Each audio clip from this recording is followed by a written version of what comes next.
que constataram que há crentes que estão na igreja como se estivessem em qualquer outro lugar.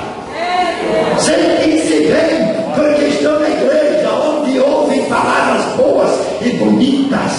Mas olha aqui, se não houver uma genuína e verdadeira conversão a Deus, se corações não se quebrantarem perante a bendita presença de Deus, o destino eterno desta alma será o lago que arde com fogo e enxofre.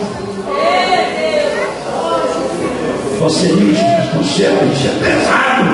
Não falo nada que não tenha base na Bíblia. É necessário nos quebrantarmos. Nós não merecíamos estar aqui. E há crentes que se acham verdadeiros valores espirituais. A igreja deveria oferecer um culto em ações de graças pela minha presença dentro dela. A igreja deveria celebrar a Deus, porque pode contar com a minha presença dentro dela. Sangue de Jesus nos cubra, sangue de Jesus nos proteja. Longe de nós o culto à personalidade. Quebrantemos-nos perante o Senhor, reconheçamos a nossa indignidade e a glória de Deus vai brilhar na nossa vida. Louvado seja o seu santo nome. Pastor Daniel, tem crente que na igreja diz que culto frio. É culto frio. Sabe quando a glória de Deus vai se manifestar de forma real, genuína, verdadeira? Quando eu, você, nós todos que estamos aqui formos verdadeiros depósitos da glória de Deus. Quando entrarmos pela porta da igreja, a glória de Deus entra junto comigo. Exaltado seja o nome do Senhor. Aí a glória de Deus vai se manifestar. A glória será tremenda. Os milagres que ouvimos os irmãos cantar vão ser repetitivos na casa de Deus. Sabe por quê? Por causa da presença da glória de Deus na igreja. Eu sou melhor do que ninguém. Quando eu prego para a igreja, os irmãos já me ouviram falar isso. Prego para mim também. Prego para mim também. A palavra é uma espada de dois gumes que corta para lá e corta para cá. Por isso também preciso receber esta mesma palavra.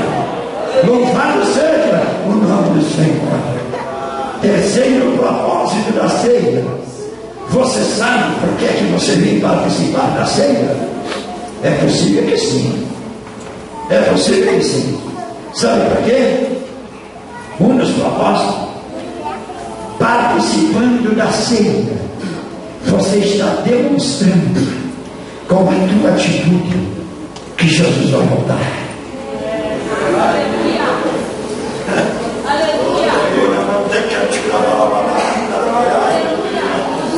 Anunciar a volta de Jesus. Você participa da ceia para quê? Qual é o verdadeiro propósito? Participando da ceia, você está dizendo sem palavras: Jesus vem. Jesus vem.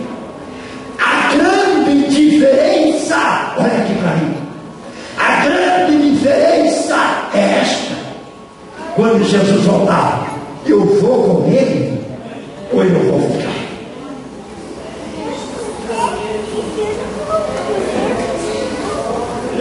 Esta é a grande questão. Este é o grande segredo. Este é o grande mistério a ser revelado apenas no dia do arrebatamento da igreja da face da terra. O futuro da ceia.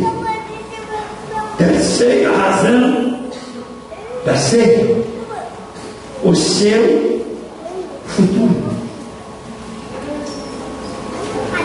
Não se turbe o vosso coração.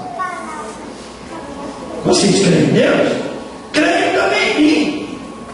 Na casa de meu pai tem muitas moradas. Se não fosse assim, eu teria dito: vou preparar lugar.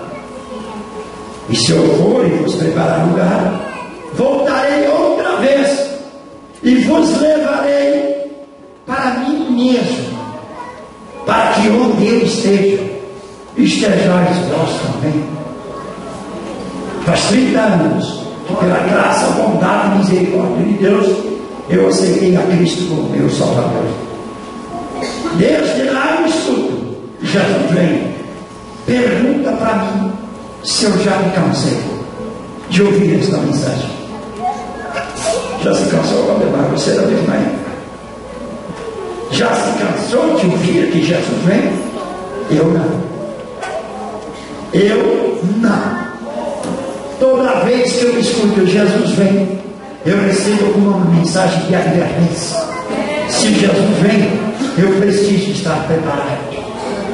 Eu preciso estar preparado. Não há nada mais trágico e terrível para um cristão que se denomina cristão, de ficar sabendo que Jesus veio e ele ficou. Mataram toda a tua família, só sobrou você. Perderam-se todos os teus bens, não tem mais nada. Falência completa, absoluta e total. Não sobrou mais nada. Acometida por uma doença terrível, morrendo aos poucos em cima de uma cama. É uma notícia ruim. São notícias ruins que ninguém gosta de ouvir, mas nada se compara a esta notícia: Jesus veio e eu fiquei. Jesus voltou e eu fiquei, porque não levei a sério o que Deus me dizia na sua palavra. Preferia ficar aí. Não vou falar. Não vou falar. Fala. Não fala. Não vou falar. Fala. Preferi ficar acompanhando a minha novela. A novela me cativava. Tinha coisas interessantes nela. Não conseguia ficar sem a minha novela. Momentos de oração, momentos de meditação, momentos de leitura da revista da escola dominical foram substituídas pela novela. Depois da novela vem como é que é aquele negócio? BBB, Big Brother Brasil. E eu me disse: eu amo o Big Brother. Ai, como eu gostaria que você dissesse o mesmo em relação à bendita vida do Senhor, porque só vai subir quem ama a vinda do Senhor. Só vai subir quem ama. Só vai subir quem ama. Não basta apenas esperar, é necessário amar a vida do Senhor.